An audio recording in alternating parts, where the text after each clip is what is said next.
Programme میں آپ کو خوش آمدید کہتے ہیں. میں اسد اللہ خان ہوں. آج ہم دو موضوعات پر بات کریں گے. سب سے پہلے تو آج قومی رابطہ کمیٹی کے اجلاس میں کورونا کے حوالے سے نئے اقدامات اٹھانے کا فیصلہ کیا گیا ہے، جس میں سے ایک اہم ترین یہ بھی ہے کہ ایس او پیز پر عمل درآمد کرانے کے لیے فوج کی مدد لینے کا فیصلہ کیا گیا ہے.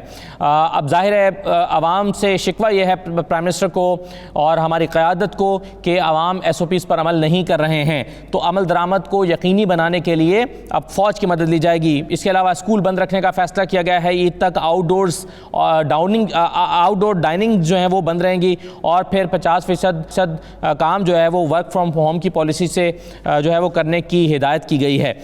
اس کے علاوہ کچھ اور اقدامات بھی اٹھائے جا رہے ہیں. تو سچویشن کیسی ہے اس پر اسد عمر صاحب نے بھی تشویش کا اظہار کیا ہے.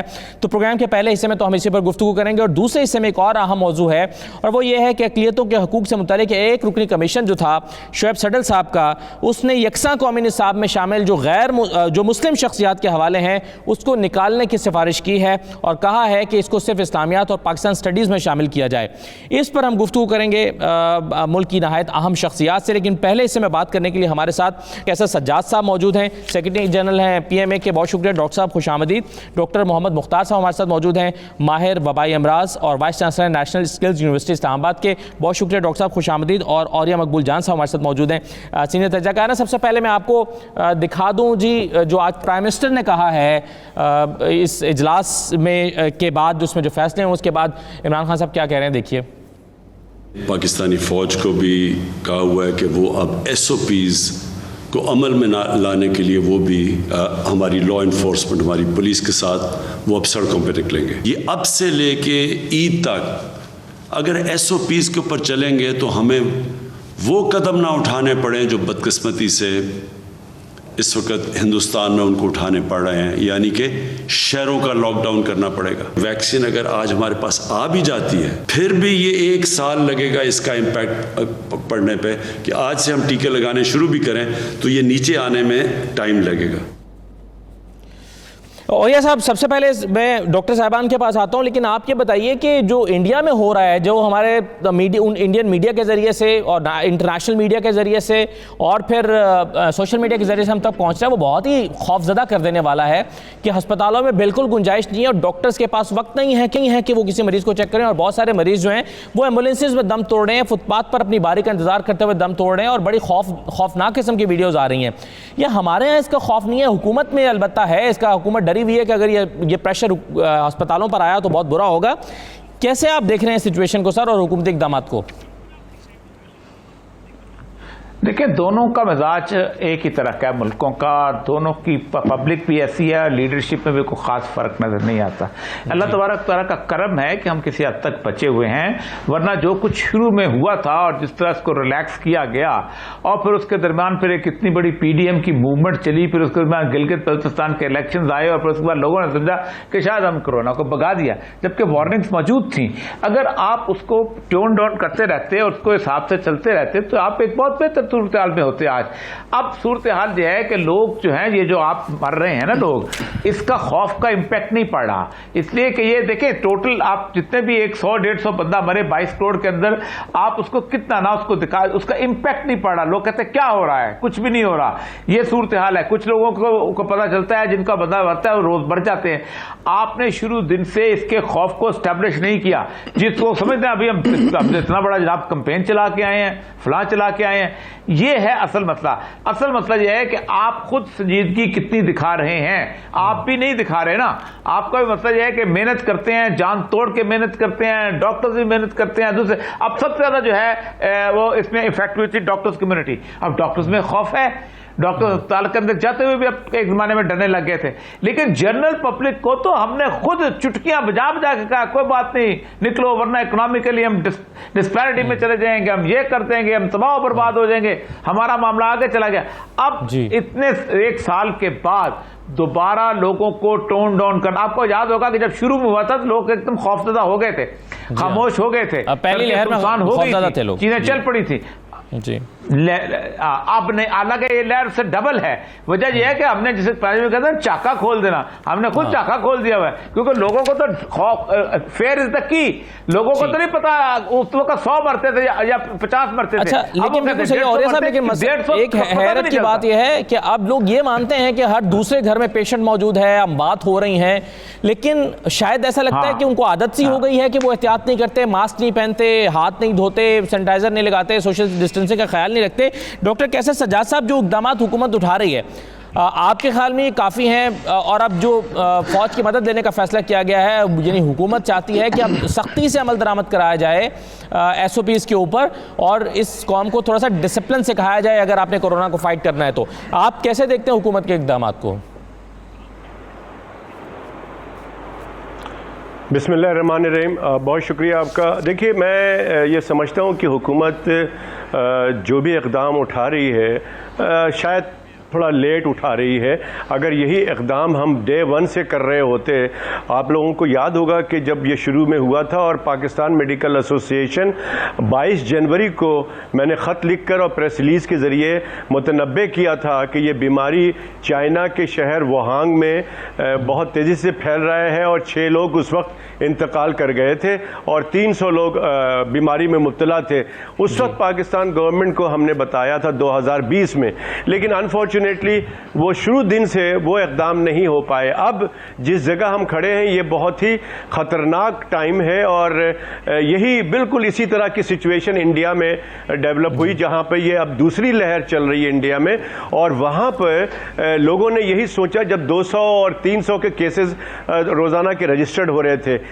ہمارے پاس بھی اب کیسز بڑھنے شروع ہو گئے ہیں پچھلے 1-2 ہفتے سے، لیکن لوگ دھیان نہیں دے رہے ہیں. لوگ اوور کانفیڈنٹ ہیں کچھ نہیں ہوگا، جیسے کہ اوریا صاحب نے بھی کہا. بالکل ایسی ہیں جتنی سوسائٹی میں میری آبزرویشن ہے شاید 80% سے زیادہ لوگ ڈاکٹر کے پاس نہیں جا رہے کہ اس کے دیکھیں میں آپ کو اثرات ہوں گے، مشکل ہوگی. جی آپ کو یہ میں بتا دوں کہ یہ بالکل آپ کی بات درست ہے. میں بار بار یہ کہہ رہا ہوں کہ یہ وہ فیگر وہ ہے جو کہ NCOC کے پاس رجسٹرڈ ہوتی ہے، لیکن ان رجسٹرڈ کیسز اس کو آپ 4 سے 5 سے ملٹیپلائی کر دیں، یہ بہت سارے کیسز ہیں. لیکن پرابلم سارا ایک یہ ہے کہ اس وقت ہمیں بہت سیریسلی اپنے آپ کو بچانا ہے. اگر ہماری کنڈیشن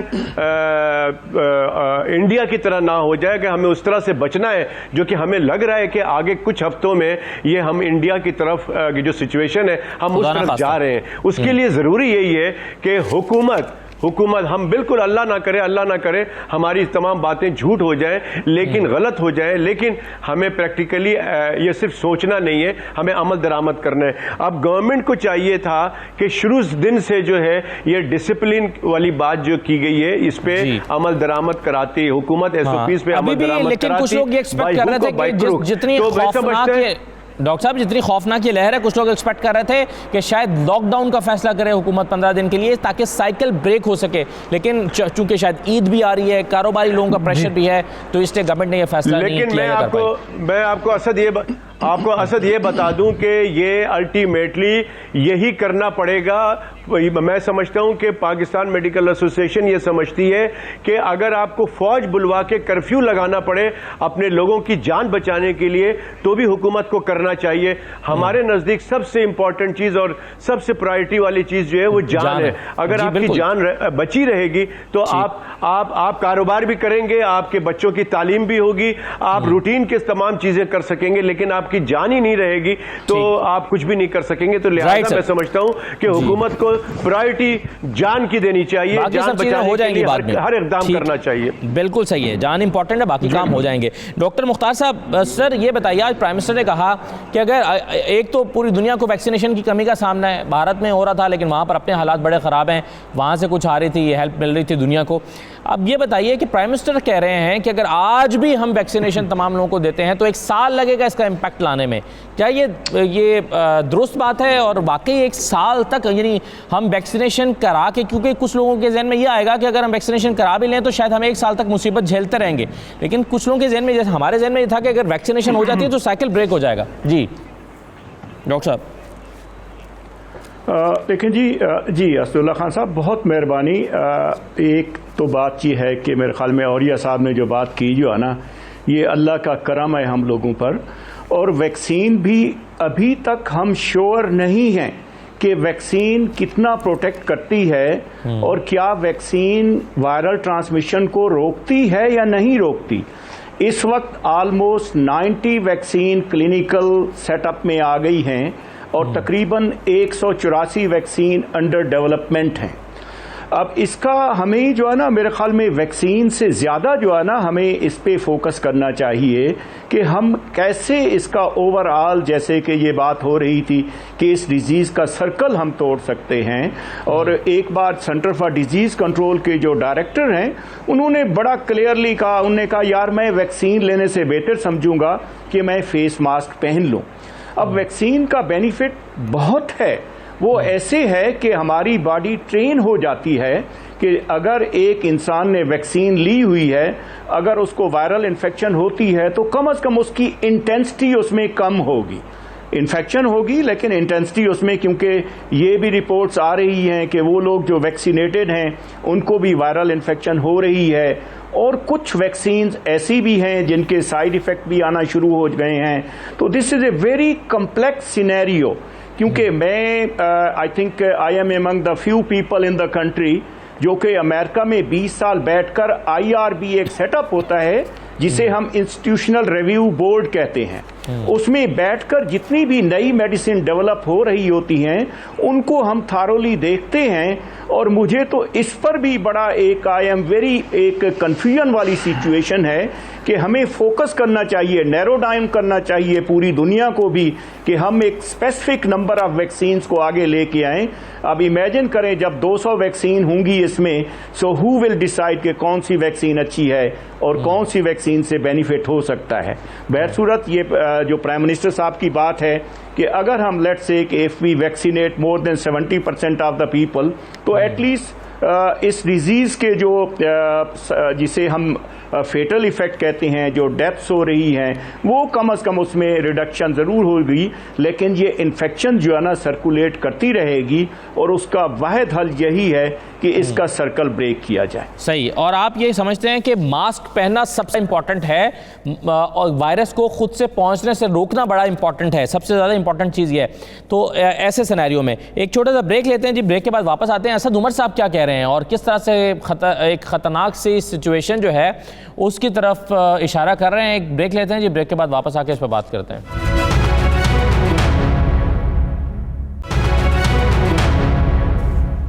بریک کے بعد دوبارہ خوش آمدید کہتے ہیں. ہم کووڈ کی سچویشن اور اس پر جو حکومت کی فکر مندی ہے اور جو اٹھائے جانے والے اقدامات ہیں اس پر بات کر رہے ہیں. ذرا سنوا دیجئے سب سے پہلے کہ اسد عمر صاحب اپنی پریشانی کا اظہار کس طرح سے کر رہے ہیں. سنیے جی.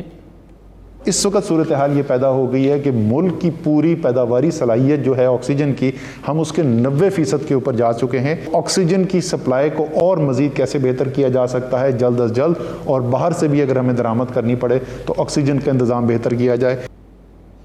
جو آکسیجن کی پیداواری صلاحیت ہے اس کا ہم 90% کنزیوم کر رہے ہیں. یعنی اگر صورتحال تھوڑی سی اوریا صاحب اور خراب ہوتی ہے تو ہم 100% کنزیوم کر رہے ہوں گے اور اس کے بعد پھر اس کی شارٹیج پیدا ہو سکتی ہے یا باہر سے منگوانی پڑے گی. اور وینٹیلیٹرز کی صورتحال پہلے سے ہی بڑی عجیب و غریب سی ہے اور جو پرائیویٹ ہاسپٹل ہیں اس کا خرچہ عام آدمی افورڈ نہیں کر سکتا کہ روزانہ 40-50 ہزار روپیہ ہر شخص نہیں کر سکتا، بلکہ یہاں تو لوگ 7,000 روپے کا ٹیسٹ کرانے بھی نہیں جاتے کہ 7,000 روپے وہ افورڈ نہیں کرتے کہ وہ ٹیسٹ کروائیں. تو ایسی صورتحال میں سچویشن واقعی کمپلیکس ہے جو ابھی ڈاکٹر صاحب بھی کہہ رہے تھے. دیکھیں مسئلہ سمجھ یہ ہے کہ ایک ہیلتھ ایمرجنسی کی صورتحال ہے اور سب سے بڑی بات تو یہ ہے کہ ابھی ہم نے جو ساری دنیا نے ویکسین پہ زور ڈالا ہوا ہے اس کے اوپر اتنی بڑی زبردست قسم کی گفتگو شروع ہوئی ہے. بنیادی طور پر ویکسین کو لوگ دوا سمجھتے ہیں. دنیا میں کوئی بھی ویکسین جو ہے وہ دوا نہیں ہوتی. تو ویکسین بنیادی طور پہ ایک آرٹیفیشل قسم کا مصنوعی وائرس ہوتا ہے جو جسم کے اندر داخل کیا جاتا ہے، جو اس وائرس سے ملتا جلتا ہوتا ہے اور جسم کا اپنا جو امیونٹی سسٹم ہے اس سے لڑنے لگتا ہے. جب وہ لڑنے لگتا ہے تو اس کو الرٹ ہو جاتا ہے تو اصل وائرس بھی جب آتا ہے تو وہ بھی اس کی عادت ہو چکی ہے لڑنے کی, تو اس کو تھکا دیتا ہے. وائرس کو آپ کل نہیں کر سکتے, یہ حقیقتیں ہیں. مسئلہ سارا یہ ہے کہ سب کے باوجود بھی ہم نے کوئی الٹرنیٹو مینس بھی نہیں لوگوں کو کہا کہ آپ اپنی امیونٹی امپروو کرنے کے لیے کیا کریں. میجورٹی جو ہے وہ سمجھتے ہیں ویکسین لگا لیا اور ختم ہو گیا. میجورٹی یہ سمجھتی ہے کہ پریکاشن جو ہے اس کو ماسک لینے کا, باقی چیزوں کا. ابھی تک ہم جو لوگ ہیں, ہم تو تاجروں کے دکانیں کھولنے کے پریشر جو ہے اس کے اوپر سرنڈر ہو جاتے ہیں. ہم تو ٹیکسٹائل ملز جو ہیں, اتنے بڑی بڑی ٹیکسٹائل مل کے ہم تو چند ڈالر جو ہے وہ امپورٹ کرنے کے اوپر ہم سمجھتے ہیں کہ ٹھیک ہے. ڈیسیژن میکنگ کی انتہائی کمی ہے. مسئلہ سارا یہی ہے کہ بنیادی طور پر لوگوں کو کیسے تیار کیا جائے, کانفیڈنٹ کیا جائے, اور سب سے بڑی بات ہے کہ امیونٹی, اس وقت امیونٹی کریٹ کرنے کے لیے لوگوں کو خوراک کے بارے میں, باقی چیزوں کے بارے میں, بہت ساری دنیا جہان کا. چائنیز نے کیا کیا ہے, کیسے کنٹرول کیا, انہوں نے تو ویکسین بھی اس طرح استعمال کی. آپ دیکھیں انہوں نے کس طرح ڈسپلن کر کے کنٹرول کیا, اور میکنزم ہے, بالکل ٹھیک ہے, ایک سسٹم بنانا پڑتا ہے اور اس پر عمل درآمد کرانا پڑتا ہے. کیسے ڈاکٹر کیسر صاحب, کیسے آپ دیکھتے ہیں, کیا حکومت کو کیا کرنا چاہیے, عوام کو کیا کرنا چاہیے, کیا راستے ہیں؟ دیکھیے اس وقت جو ہے ڈے ون سے ایک ہی راستہ ہے کہ ایک اس بیماری کے پھیلاؤ کو روکنا ہے. اس وقت ہمارے پاس جو پرانا جو پہلی ویوز میں, سیکنڈ ویوز میں جو ہماری جو ویریئنٹ تھی کووڈ-19 کی, اس کے ساتھ آپ یو کے variant, south African variants, Brazil variants, یہ سارے موجود ہیں. اور خاص کر یو کے ویریئنٹ جو ہے, انڈین ویریئنٹس, یہ اس سے اس طرح کے بہت سارے یہ ایشوز اتنے سیریس ہو گئے ہیں کہ جو یو کے ویریئنٹس ہے وہ اس میں خاصیت ہے کہ وہ بہت تیزی سے ایک سے دوسرے میں ٹرانسفر ہو رہا ہے. ہمیں یہ چاہیے کہ ہمیں اس ٹرانسفر کے سسٹم کو روکنا ہے, اور اس کا طریقہ یہی ہے کہ ہم کم سے کم لوگوں میں جائیں. جتنا کم جائیں گے لوگوں میں, کراؤڈ میں, تو اتنا کم یہ پھیلے گا. اسی لیے ہم کہتے ہیں کہ دنیا میں جن جن ممالک میں اس کو کنٹرول کیا ہے, انہوں نے یہی کیا ہے کہ کمپلیٹ لاک ڈاؤن کیا ہے. No smart lockdown, no micro smart lockdown, complete lockdown. میں نے 2 ہفتے پہلے بھی یہ بات کہی تھی, اور ہمارے پی ایم اے لاہور کے دوستوں نے بھی یہ بات کہی تھی کہ لاہور پنجاب میں بہت زیادہ سیریس معاملہ ہے. وہاں شہروں کو لاک ڈاؤن کیا جائے 10 سے 12 دن. تو کچھ حکومتی اعداد و شمار اپنی جگہ, لیکن اس وقت سرکاری اسپتالوں میں جو گنجائش ہے وہ تقریباً نہ ہونے کے برابر ہے, اور وینٹیلیٹرز کا ملنا ایک مشکل چیز ہو جاتی ہے. مشکل ہے, لیکن اس بیماری میں جو سب سے امپورٹنٹ بات ہے اصل, کہ اس میں جو سب سے امپورٹنٹ بات ہے کہ آپ کو آکسیجنز کی جب کمی ہوتی ہے تو آپ کو ہاسپٹل کا رخ کرنا پڑتا ہے. اور جب ہاسپٹل فل ہو جائیں گے تو آپ یقین کریں, جس کا آپ نے ذکر کیا کہ انڈیا میں لوگ لائن لگا کے باہر اپنے پیارے دلارے کو بیٹھے ہوئے, اور ان کو سانس کی تکلیف ہو رہی ہے, لیکن اندر جگہ نہیں مل رہی ہے, اور وہ وہیں انتقال کر رہے ہیں. اللہ نہ کرے میں حکومت سے درخواست کرتا ہوں کہ یہ حکومت کی ذمہ داری ہے کہ جیسے ابھی اسد صاحب نے کہا ہے تو اس پہ عمل درآمد کریں. آکسیجن کی تعداد, آکسیجن کی اویلیبلٹی کو ممکن بنایا جائے. تاکہ وہ جو گھر پہ لوگ سلنڈر استعمال کرتے ہیں کم از کم ان کو تو مل رہی ہو. اگر نہ گھر کا سلنڈر بھروانے کے لیے آکسیجن نہیں ملے گی تو گھر پہ بھی وہ اپنی اس فیسلٹی کو اویل نہیں کر سکیں گے. ڈاکٹر مختار صاحب, وہ آخر میں سر یہ بتائیے کہ ایک سال میں ہم نے کیا سیکھا ہے, کتنی ریسرچ کی ہے ویکسین بنانے کے لیے؟ شروع میں بات ہو رہی ہے کہ ہمیں خود بھی کوشش کرنی چاہیے. اب میری آبزرویشن تو یہ ہے کہ ابھی تک ہمارا جو عملہ ہے, جو حکومتی عملہ ہے, وہ سیمپل کلیکٹ نہیں کر سکتا, غلط سیمپل کلیکٹ کرتا ہے, غلط نتیجے جاری ہوتے ہیں, اور پھر پی سی آر ٹیسٹ صحیح سے پرفارم سرکاری لیبز میں نہیں ہو پا رہے ہیں. یہ فیکٹ ہے. تو ایک سال میں ہم نے کیا سیکھا اور کیا کرنے کی ضرورت ہے ڈاکٹر صاحب؟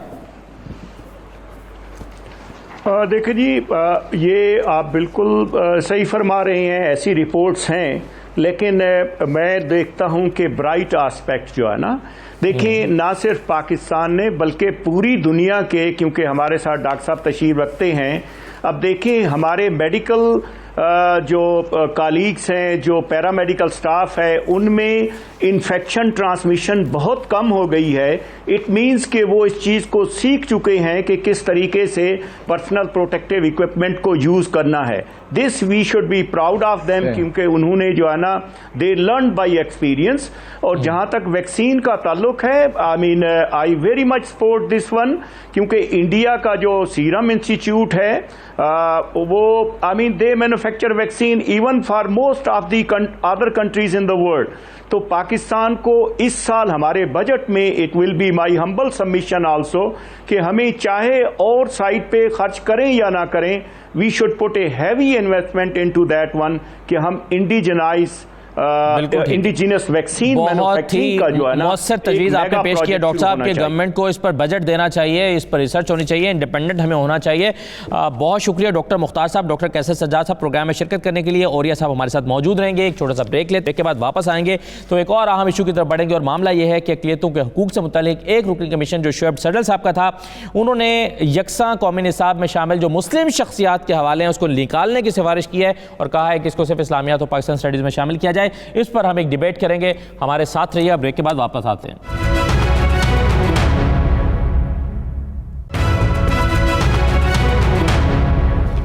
بریک کے بعد آپ کو دوبارہ خوش آمدید کہتے ہیں. اب اس حصے میں ہم گفتگو کریں گے ایک نہایت اہم موضوع پر جس کا ہم نے پروگرام کے شروع میں بھی حوالہ دیا تھا, اور وہ یہ ہے کہ اقلیتوں کے حقوق سے متعلق جو ایک رکنی کمیشن بنا تھا شعیب صدر صاحب کا, اس نے یکساں قومی نصاب میں شامل جو مسلم شخصیات کے حوالے ہیں اس کو نکالنے کی سفارش کی ہے, اور کہا گیا ہے کہ صرف اسلامیات اور پاک اسٹڈیز میں یہ جو ہیں وہ شامل کیے جائیں یہ حوالے, کیونکہ جو یکساں نظام ہے قومی نصاب ہے وہ تمام مذاہب کے لوگ پڑھیں گے تو اس میں جو ہے وہ تمام مذاہب کے لوگوں کے لیے مسلم شخصیات کے حوالے موجود نہیں ہونے چاہیے. اچھا, اب اس پر ہم گفتگو کریں گے. ہمارے ساتھ نور الحق قادری صاحب موجود ہیں, وفاقی وزیر برائے مذہب. بہت شکریہ قادری صاحب, آپ کو خوش آمدید کہتے ہیں. قبلہ ایاز صاحب ہمارے ساتھ موجود ہیں, چیئرمین اسلامی نظریاتی کونسل. اوریا مقبول جان صاحب ہمارے ساتھ موجود ہیں, سینئر تجزیہ کار. اور حامد سید کاظمی صاحب ہمیں جوائن کر رہے ہیں, سابق وزیر برائے مذہبی امور. تمام مہمانوں کو میں خوش آمدید کہوں گا پروگرام کے اس حصے میں. اور نور الحق قادری صاحب, سب سے پہلے آپ ان سفارشات کو کس انداز میں دیکھتے ہیں؟ کیا آپ سمجھتے ہیں کہ تربیت کے باب میں یا اصلاح کے باب میں یا اس طرح کے موضوعات جس میں ہماری شاندار روایات کی اور شاندار شخصیات کو مثال بنا کر موٹیویشن ملتی ہے, کہ آپ یا اخلاقیات کے باب میں آپ کیا سمجھتے ہیں کہ مسلم حوالے نہیں دیے جانے چاہیے؟ آپ اتفاق کرتے ہیں ان سفارشات سے؟ جی, یہ سفارشات بالکل یک طرفہ ہے اور افراتفری پھیلانے کا ایک پروگرام لگتا ہے. شعیب صدر صاحب سینئر افیسر ہے, تمام تر احترام کے باوجود. پہلے تو یہ ہے کہ یہاں پر آلریڈی ایک منارٹی کمیشن موجود ہے جو کہ تمام مذاہب کی اس میں نمائندگی ہے, بشمول مسلمانوں کی. اسلامی نظریاتی کونسل کے چیئرمین بلحاظ عہدہ اس میں ممبر ہے, 2 جید علماء اس میں شامل ہے, اس میں 3 ممبر کرسچنز کی ہے, 3 ممبر جو ہے ہندوؤں کے ہیں, 2 ممبر سکھ کمیونٹی کے ہیں. تو ان سے مشاورت ہو جاتی, وہاں سے اس پہ کوئی حتمی رائے لے جاتی. کوئی اس طرح کہیں پہ بات نہیں ہوئی ہے. اور یہ انہوں نے شعیب صدر نے اپنے جو اس کا ڈومین ہے, پہلے تو اس کو یہ جو اختیار سپریم کورٹ کی طرف سے دیا گیا تھا 1 مین کمیشن کو ایک محدود مدت کے لیے دیا گیا تھا, جو ایک انٹرم پیریڈ تھا, اور ایک نیشنل مائنارٹی کمیشن کے وجود سے آنے سے پہلے کا ان کے یہ ذمہ داری دی گئی تھی کہ اقلیتوں کے حقوق کے حوالے سے ایک قومی پالیسی بنانے کے لیے سفارشات دے دیں. اب جب نیشنل مائنارٹی کمیشن بن چکی ہے, 1 سال سے ہمارے وجود میں آئی ہے, اور ایک ہائیسٹ فورم ہے مائنارٹی کے حقوق کے حوالے سے, اور بہت پڑھے لکھے سنجیدہ فکر کے لوگ اس میں موجود ہے, تو وہاں پہ اس طرح کی یہ صرف ایک شرارت نظر آتی ہے. اور ہم ہر سطح پر اس کا مقابلہ کریں گے. پاکستان ایک نظریاتی ملک ہے, اس کا ایک نظریاتی اساس ہے, اور اگر تمام مذاہب اسلام کے بارے میں, اسلامی شخصیات کے بارے میں پڑھے سنے لکھے بولیں, اس سے تو بین المذاہب ہم آہنگی کو فروغ ملتا ہے. اور اس سے جو جس طرح سے جا رہے ہیں ایک مزید مذہبی منافرت کی یہ ایک کوشش ہوگی. تو میں انشاءاللہ اس حوالے سے میں نے آج کچھ ممبر سے بات کی ہے, مائنارٹی کمیشنز کی بھی, اقلیتی جو ہمارے نمائندہ شخصیات ہیں ان کے ساتھ بھی, اور اس کو اس طرح یہ سفارشات جو ہیں کہیں بھی قابل قبول نہیں ہے. بالکل ٹھیک ہے. اب قبلہ یا صاحب آپ کی رائے اس پر کیا ہے؟ کیونکہ ہم اپنے نصاب میں بہت سارے غیر مسلم لوگوں کو پڑھتے ہیں, سائنس میں غیر مسلم لوگوں کے حوالے ان کی ریسرچز کے بارے میں پڑھتے ہیں, ہم سکندر اعظم کے بارے میں پڑھتے ہیں, بہت سارے لوگوں کو نصاب میں جو ہے وہ مسلم اسٹوڈنٹس بھی پڑھتے ہیں.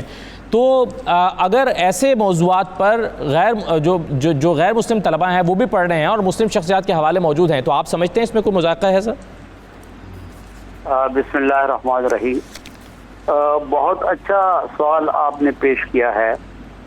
میں سمجھتا ہوں کہ وفاقی وزیر مذہبی امور و بین المذاہب ہم آہنگی نے جو اپنی رائے دی, اس رائے کے بعد تو اب یہ بات بالکل واضح ہو گئی کہ حکومت کی طرف سے کوئی اس کی حمایت نہیں کی جا رہی, اور جو قومی اقلیتی کمیشن ہے جو قائم کیا گیا ہے, جس کا حوالہ محترم قادری صاحب نے بھی دیا, وفاقی وزیر برائے مذہبی امور جناب چیلا رام کیولانی صاحب, ان کا بیان باقاعدہ آیا ہے کہ وہ شعیب صدل صاحب کی ون مین جو اقلیتی کمیشن ہے اس کی اس تجویز سے یا یہ جو مطالبہ ہے ان کا اس سے اتفاق نہیں کرتے. تو میں سمجھتا ہوں کہ اب یہ صورتحال ہے, اور وفاقی وزارت مذہبی امور نے کل مجھے ٹیلی فون پہ یہ بات کہی اور بتایا کہ ہم یہ معاملہ آپ کی طرف ریفر کر رہے ہیں. تو انشاءاللہ یہ ہم طے کر لیں گے, اور اس میں یہ ہے کہ جو اکثریتی آبادی ہے, اکثریتی آبادی کا اسلامیات کا تو ہے, لیکن جو اردو اور انگریزی اور معاشرتی علوم ہے تو ان میں ایک سلسلہ جو ہوتا ہے وہ لٹریچر کا ہوتا ہے. تو حمد اور نعت یہ بطور خاص ان کا ذکر کیا گیا ہے. حمد اور نعت جو ہے یہ ہمارے تمام زبانوں کے ادب کا, لٹریچر کا بہت اہم حصہ ہے عربی زبان میں اور اردو زبان میں. تو یہ باقاعدہ ایک یوں سمجھیں کہ شعر کا ایک صنف ہے حمد اور نعت, اور اس میں بڑے بڑے شعراء نے اپنے مجموعے حمد اور نعت کے بنائے ہیں. تو اس کو اس حوالے سے دیکھا جائے یہ لٹریچر کا حصہ ہے اردو میں یا انگریزی میں, اور اس کو آپ ایک تبلیغی یا لیکن ڈاکٹرینیشن کے حوالے سے نہ دیں گے. تو میں سمجھتا ہوں کہ یہ جو حوالہ آئین کے آرٹیکل 22 کا دیا جا رہا ہے یہ یہاں پہ اس کا انطباق نہیں ہوتا. صحیح ہے, بالکل صحیح ہے. آپ کہہ رہے ہیں کہ جیسے ہم اپنے نصاب میں غیر مسلم مفکرین کو بھی پڑھتے ہیں, شعراء کو بھی پڑھتے ہیں اور لٹریچر کے طور پر پڑھتے ہیں. بالکل ٹھیک ہے. میں ایک سوال اور نور قادری صاحب سے کرنا چاہتا ہوں, پھر انہیں جانا ہے, پھر میں اس کے بعد اوریہ صاحب اور کاظمی صاحب کے پاس آتا ہوں.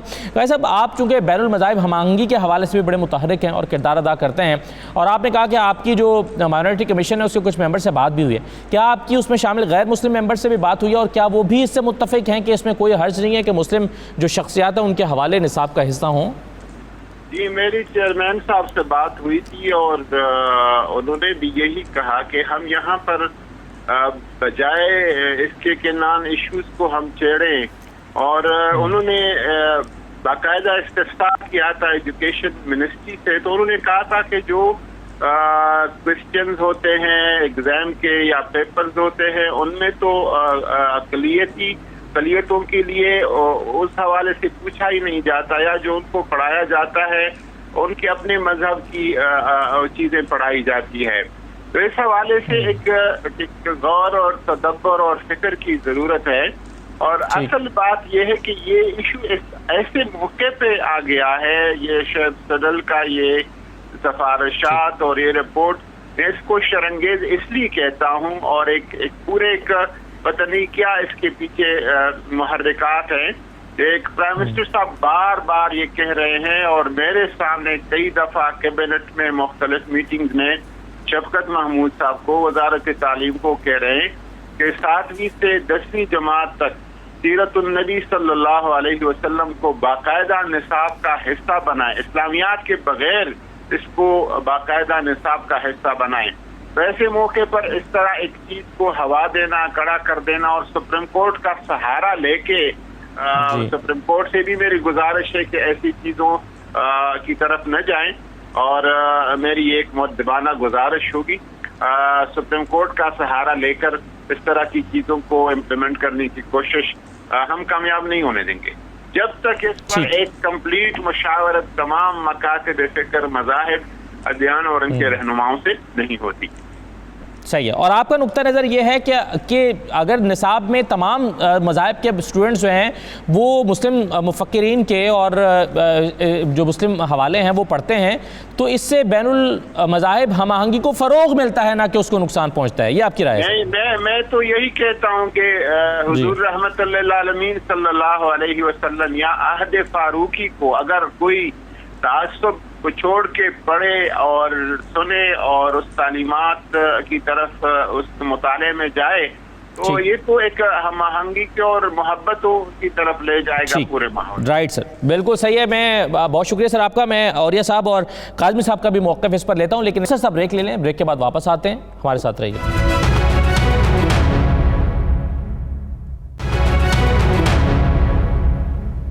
بریک کے بعد دوبارہ آپ کو خوش آمدید کہتے ہیں. ہم بات کریں اقلیتوں کے حقوق سے متعلق. ایک رکنی جو کمیشن ہے اس نے یکساں قومی نصاب میں شامل جو مسلم شخصیات ہیں اس کے حوالے نکالنے کی سفارش کی ہے اور کہا ہے کہ ایکسکلوسیو اسلامیات اور پاکستان اسٹڈیز میں شامل کیا جائے. اس پر ہم گفتگو کر رہے ہیں. اوریہ صاحب, آپ کی رائے اس پر کیا ہے سر؟ دیکھیں, جس بات کے اوپر انہوں نے اشارہ کیا ہے, پاکستان ایک کوئی آئی لینڈ میں نہیں رہتا, پوری دنیا میں رہتا ہے کہ تاریخ کی اور ثقافت کی کتابوں میں سے اس کو نکال دیا جائے. امریکہ ہے, یورپ ہے, اس یورپ کے اندر یہودیوں کی ایک بہت بڑی آبادی رہتی ہے اور ان کے اندر باقاعدہ کرسمس اور ایسٹر جو ہے اس کی باقاعدہ نظمیں, نرسری رائم تو سارا کچھ ہوتی ہیں, لیکن وہ باقاعدہ وہ کرسمس میں وہ پڑھتے ہیں اور باقاعدہ وہ فیسٹیوٹی منائی جاتی ہے اور وہ باقاعدہ نرسری رائم سے لے کے اوپر تک چلا آتا ہے, اس کو پڑھایا جاتا ہے. ٹھیک, کانسٹنٹین جو ہے وہ یورپین ہسٹری کے طور پہ کانسٹنٹین کی حیثیت بالکل ایسی ہے جیسے ہمارے خلفائے راشدین ہوتے ہیں, جس نے اس شخص نے باقاعدہ آ کے پوری کرسچینٹی بنائی, اس نے سلیب ڈیولپ کی, اس نے بائبل, اس کو باقاعدہ ایک ایمپرر کے طور پہ وہاں پر پڑھایا جاتا ہے. یہ وہ اور وہ پڑھتے ہیں تمام اکثریت کے, وہ چونکہ جو کلچر کا, جو مذہب کلچر کا پارٹ ہو جاتا ہے وہ ہر ایک کو پڑھنا پڑتا ہے. اس سے آج تک مجھے یہ بتائیے کہ کون سی مسلمان وہاں پر کسی جگہ 12% ہیں, مجھے بتائیے کون سے مسلمانوں کی عید جو ہے یا ان کی جو رمضان ہے یا ان چیزوں کو کورسز کے اندر پڑھایا جاتا ہے, وہ وہی چیزیں پڑھتے ہیں جو پڑھی جاتی ہوتی ہیں جہاں تک ہسٹری کا تعلق ہے. اسلامیات کا سبجیکٹ جو ہے وہاں چونکہ کلاسوں میں نہیں پڑھایا جاتا ہے, اس لیے ایک. دوسری بات ہے کہ ہر ملک جو ہے وہ اپنے نظریے پہ قائم ہوتا ہے. میں بڑی امپورٹنٹ بات کر رہا ہوں. اس نظریے کے خلاف چیزیں نہیں پڑھائی جاتی. اس نظریے کے کیا کوئی بندہ جو ہے وہ جرمنی میں آج فاشزم پڑھا سکتا ہے ہٹلر کی, کیونکہ اس کے ماننے والے تو بہت 25-30% ہٹلر کے ماننے والے ہیں, نہیں پڑھایا جاتا ہے. امریکہ میں جمہوریت کے خلاف کیا پڑھایا جاتا ہے؟ یہاں ڈکٹیٹرشپ ہوگی, یہاں مارشل لا ہوگا اس کی ترویج کے لیے, اس کے نصاب سے نصاب بنایا جاتا ہے. یہاں پاکستان وہ واحد ملک ہے کہ جس کے اندر ایک تصدق حسین جیلانی صاحب جو ہیں جنہوں نے انگریزی کے اندر سپریم کورٹ کی باہر نہ فوارے کے اوپر انگریزی کی نظم لکھی ہوئی تھی. اتنا ان کا تعلق تھا اس ملک کی زبان کے ساتھ, لینگویج کے ساتھ اور کلچر کے ساتھ. انہوں نے ایک سو موٹو کمیشن لیا. ایک شعیب سٹل صاحب ہے جن کی پوری زندگی جو گزرتی ہے پولیس کے اندر, وہ ایجوکیشن کے اوپر کمنٹ کرنے چلے جاتے ہیں. یہ تماشا ہے, پاکستان نہیں ہے. مسئلہ سر یہ ہے کہ مجھے صرف یہ بتائیے کہ کیا انڈیا کے اندر وہ ہسٹورک کانٹینٹ جب بیان کرنے پہ آتے ہیں تو وہ شیو سے شروع ہوتے ہیں, تو اس کے بعد کیا وہ اکبر کو غائب کر دیتے ہیں؟ کیا وہ اپنا اس کو کسی سلاطین دہلی کو غائب کر دیتے ہیں, اورنگزیب کو غائب؟ نیگیٹو پڑھائی یا کچھ پارٹ آف اٹ پڑھاتے ہیں. اور ایک اور بڑی اہم بات, سب سے اہم بات جو ہے کہ ایک بڑا بحث کی جاتی ہے کہ ہمیں لوکل ہیروز پڑھانے چاہیے. یہاں راجہ طاہر اور محمد بن قاسم کی جنگ ختم نہیں ہوتی ہمارے یہاں. صحیح ہے, بالکل صحیح ہے سر. میں بالکل, آپ نے جو بڑی زبردست باتیں کی ہیں, اور میں صرف ایک جملہ کہنا چاہتا ہوں کہ جس طرح 96% مسلمان یہاں پر قابل احترام ہے, 1% عیسائی یا 2% ہندو بھی اتنے ہی قابل احترام ہے, اور تمام مذاہب کی ایک جیسی کے لیے ایک جیسا احترام ہے. لیکن نصاب کے حوالے سے جو ہے وہ ہم گفتگو کر رہے ہیں. تو کاظمی صاحب, عامر سید کاظمی صاحب, کیسے دیکھتے ہیں سر آپ اس معاملے کو, اس سفارشات کو جو کی گئی ہیں؟ ویسے تو اس پر حکومت کا موقف آ گیا, ابھی میں اس پر قبلہ ایاز صاحب کے پاس دوبارہ جاؤں گا, لیکن جو وزیر مذہبی امور ہیں ان کی رائے آ گئی کہ ہم اسے تسلیم نہیں کریں گے. آپ کیسے دیکھتے ہیں اس کو؟ دیکھیے, گزارش یہ ہے کہ ہم ذرا تھوڑا سا ایک وسیع کینوس میں اس پر نظر ڈالیں. اگر آپ یورپ میں جو بھی ممالک ہیں ان کے جھنڈوں پر نظر ڈالیں تو زیادہ تر جھنڈے جو ہیں ان کے اندر کراس موجود ہے. انہوں نے اپنے دین اور مذہب کو اس طرح چھوڑا نہیں ہے. اگر آپ یورپ اور امریکہ میں جائیں تو وہاں پر جوڈو کرسچن ٹریڈیشن کے نام پر سب کچھ ہو رہا ہے. انہوں نے دین اور مذہب کو وہ ایک طرف علیحدہ نہیں کیا ہے. اسی طرح اگر آپ ان کی یورپ کے اندر جو پولیٹیکل پارٹیز ہیں اگر آپ ان پر نظر ڈالیں تو ان کے ناموں میں یعنی 90% پولیٹیکل پارٹیز کے ناموں میں کرسچن کا لفظ آتا ہے. یہ تمام چیزیں بتا رہی ہیں کہ دین اور مذہب کو ہمارے لیے کھبا بنایا جا رہا ہے. وہاں پر اس طرح نہیں ہے. اچھا پھر امریکہ کے اندر وہاں پر ایک کمیونٹی ہے جس کو آمش کمیونٹی کہا جاتا ہے. وہاں پر پینسلوینیا کے اندر ان کا ٹرائب کہیے جو بھی ہے وہ وہاں پہ موجود ہے. اس جدید دور کے اندر وہ جدید ایجادات سے ہیں. ان کو فائدہ اٹھانا وہ اپنے مذہب کے خلاف سمجھتے ہیں. کاروں پہ سفر نہیں کرتے, موبائل استعمال نہیں کرتے. جدید جو بھی ایجادات ہیں انہوں نے اپنے اوپر حرام کی ہوئی ہیں کہ ان کا اپنا وہ مذہب کہتا ہے. اور وہاں پر ان کی جو لینگویج ہے وہ بھی ڈچ اور جرمن اور انگلش سے مکسی ہوئی کوئی عجیب سی زبان ہے جو اب تک وہی چلتی ہے.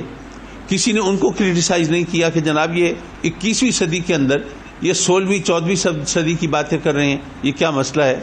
آخر یہ ہر تان مسلمانوں پر ہی آ کر کیوں ٹوٹتی ہے؟ بلکہ ہمارا ایک قصور ہے.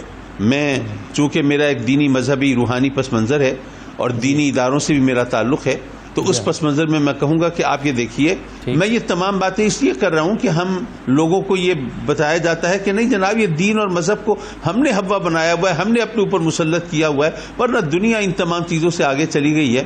اور مزے کی بات یہ ہے کہ میں نے ہارورڈ یونیورسٹی کی جو بات کی ہے آج تک 161 نوبل پرائزز جو ہیں وہ اس یونیورسٹی کے تعلق رکھنے والے لوگوں کو ملے ہیں. میں اچھا یہ بھی بتا دوں دنیا کی جو سب سے پہلی قدیم یونیورسٹی گنی جاتی ہے وہ مراکش میں ایک فاطمہ فہری نامی ایک خاتون تھی, انہوں نے قائم کی تھی. اور اس کے اگر آپ سٹوڈنٹس میں دیکھیں تو ابن عربی جیسی ہستی. صاحب آپ کی رائے کیا ہوگی اس سارے معاملے پر, کیا کرنا چاہیے؟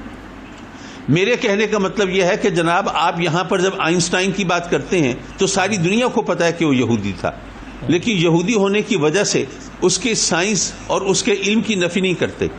اگر آپ بات کرتے ہیں نیوٹن کی یا ایڈیسن کی تو یہ نہیں کہتے کہ جناب وہ کرسچن تھا اور آپ نیوٹن کے لاز کو آپ نہیں پڑھائیں گے. لیکن جب آپ مسلمانوں کی بات کرتے ہیں تو کیا ہمیں نہیں معلوم کہ جناب مسلمان سائنسدانوں نے یہاں پہ کیا کچھ کیا ہے؟ کیا الکوہل عربی کا لفظ نہیں ہے؟ کیا کیمسٹری کی بنیاد مسلمانوں نے نہیں رکھی؟ کیا الجبرا کی بنیاد مسلمانوں نے نہیں رکھی؟ میں جو عرض کر رہا تھا نا ہمارا قصور ہے وہ دینی مدارس کے اندر یہ پہلو آخر کیوں نہیں پڑھائے جاتے, یہ میں انشاءاللہ اس کو ہائی لائٹ کرتا ہوں. لیکن یہ تمام باتیں کہنے کا مقصد یہ تھا کہ اگر یہ سفارشیں پیش کرنے والے اتنی بات جان لیتے تو وہ کہتے کہ جناب آپ ایسا کریں کہ آپ مسلمانوں کی یہ جو اسپیکٹس ہیں یہ ذرا اجاگر کریں تاکہ ان کا جو پہلو ہے ان کا جو ذکر ہے وہ ذرا ہضم ہو جائے صحیح طور پر لوگوں کو, اور اس کے اندر کوئی پیوند کاری محسوس نہ ہو. جی درست فرمایا سر. قبلہ یا صاحب اگر یہ معاملہ اسلامی نظریاتی کونسل کے پاس آتا ہے تو آپ سمجھتے ہیں کہ اس پر سیر حاصل گفتگو آپ کے پلیٹ فارم پر ہو سکتی ہے؟ انشاءاللہ وزارت مذہبی امور کی ایڈیشنل سیکرٹری نے کل ٹیلی فون کیا تھا اور امید ہے کہ ہمیں خط مل جائے گا, ہو سکتا ہے آئندہ ہفتے, تو ہم اس پہ یقیناً کام کریں گے. ویسے 27 تاریخ کو ہم نے کچھ اسکالرس کا اجلاس بھی بلا لیا ہے تاکہ ان کے سامنے یہ معاملہ رکھ دیا جائے اور ان کی رائے لی جائے, اور پھر انشاءاللہ اجلاس ہوگا اسلامی نظریاتی کونسل کا. تو اسلامی نظریاتی کونسل کے ممبران کے سامنے بھی یہ پوری صورتحال پیش کی جائے گی. ہمارا جو شعبہ تحقیق ہے اس نے بھی اس پر کام شروع کر دیا. بالکل ٹھیک ہے سر. تمام مذاہب کی عزت اور احترام کو ملحوظ خاطر رکھتے ہوئے اس پر سیر حاصل گفتگو کر کے ہی کسی نتیجے پر پہنچنا چاہیے. بہت شکریہ تمام مہمانوں کا پروگرام میں شرکت کرنے کے لیے. اجازت دیجیے, اللہ حافظ.